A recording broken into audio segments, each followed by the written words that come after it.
आज हम पढ़ रहे हैं प्रश्नावली 17.4 और इसमें हमें कहा गया कि कल्पित माध्य मानकर माध्य ज्ञात कीजिए। हमने पहले जो माध्य ज्ञात किया था सीधी विधि से किया था, लेकिन अब जो है विधि उसका नाम है कि कल्पित माध्य मानकर। इस बार हमें कल्पित माध्य मानकर ही माध्य ज्ञात करना है और ये पहला सवाल दिया गया है जिसमें x और f के मान दे रखे हैं। पहले हम सूत्र लिख दें कल्पित माध्य के हिसाब से कि x बार बराबर a plus sigma F D बटे हुए सिग्मा एफ। अब इसमें नई राशि आई है, एक तो a जिसका अर्थ है कल्पित माध्य जो हमें मानना है, और दूसरा है d है विचलन की x से उसका अंतर कितना है, जिसको हम डिफरेंस के नाम से भी हमारे हिसाब से समझ सकते हैं। तो x और f की सारणी दे रखी है, तो पहले हमें सूत्र के अनुसार चाहिए a। तो a का मान हम कोई सा भी मान सकते हैं x में से, चाहे इसे माने तो भी हल आ जाएगा, इससे भी आंसर आ जाएगा, सबसे आंसर आ सकता है, लेकिन हम चाहेंगे कि जो मध्य की राशि हो उससे माने हम। तो a का मान हमने मान लिया 900, f दे ही रखा है। अब हम ज्ञात करेंगे d।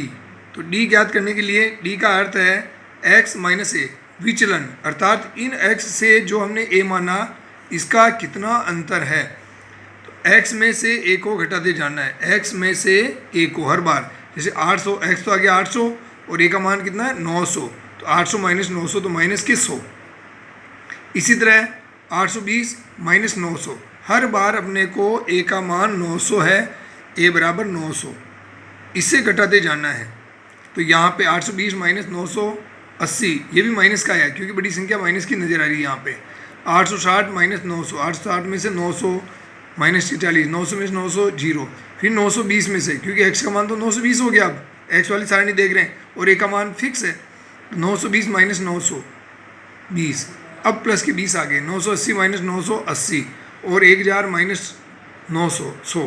तो इस तरह से हमने d की सारणी बना ली। अब सूत्र के अनुसार f को d से गुणा करना है। a का मान अपने पास आ चुका, सिग्मा f अर्थात f का योग भी हम कर सकते हैं। अब रह गया f को d से मल्टीपल, तो f की सारणी दी गई है और d हमने ज्ञात कर लिया ही है, तो पहले f को d से गुणा कर दें।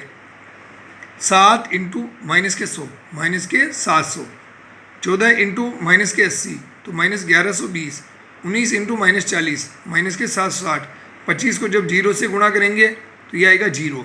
इसी तरह 20 इंटू 20 400, 10 इंटू 80 800, 5 इंटू 100 500, और ये आ गया एफ डी की सारणी प्राप्त हो गई। अब इन सब का योग करना। अब योग में भी हमें एक बात का ध्यान रखना है कि माइनस माइनस की संख्याएं एक साथ होगी और प्लस की संख्याएं एक साथ। तो माइनस की ये तीनों मिलकर हो गई माइनस के 2580 और प्लस प्लस की संख्याएं मिलकर हो गई 1700। तो इन दोनों को जब जोड़ेंगे तो अलग अलग निशान है, इसलिए घटाना पड़ेगा अपने को।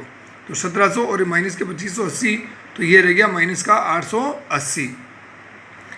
अब सूत्र में मान लिख देंगे x बार बराबर a, x बार बराबर a plus sigma F D बटे हुए sigma F.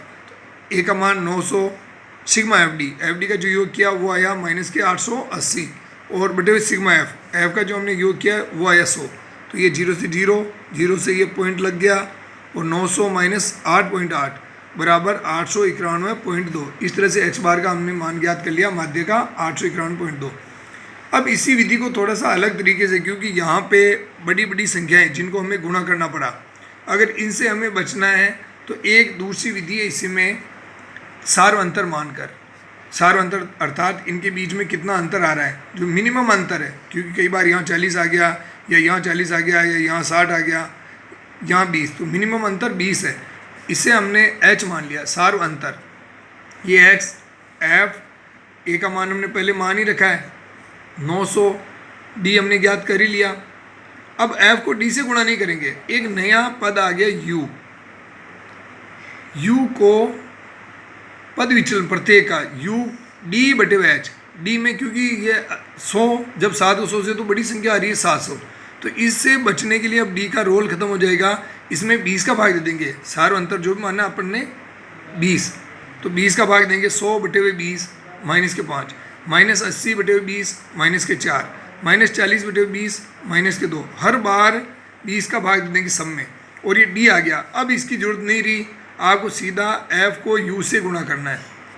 f into you, 7 into minus 5 minus 35, 14 into minus 4 minus के 56, 19 इंटू -2, माइनस के 38, 25 इंटू 0, 20 इंटू 1, 20, 10 इंटू 4, 40, 5 इंटू 5, 25, और इनका योग कर देंगे तो ये माइनस माइनस के एक साथ हो जाएंगे, प्लस प्लस के एक साथ, और ठीक उसी तरह से इन माइनस वालों में से प्लस को घटाने पर शेष बच गया माइनस का 44।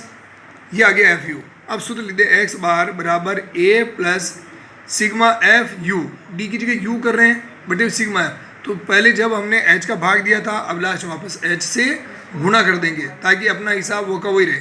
पहले हमने भाग दिया था यहाँ पे सब में, अब टोटल सब जो भी आएगा टोटल इनका इसको एच से वापस गुणा कर देंगे ताकि इसमें कोई परिवर्तन नहीं हो।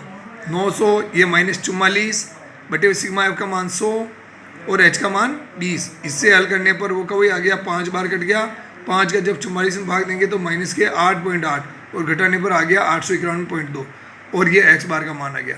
तो दोनों विधियां एक ही है, आपकी सुविधा के हिसाब से आप हल कर सकते हो, इसमें कोई परेशानी वाली बात नहीं है।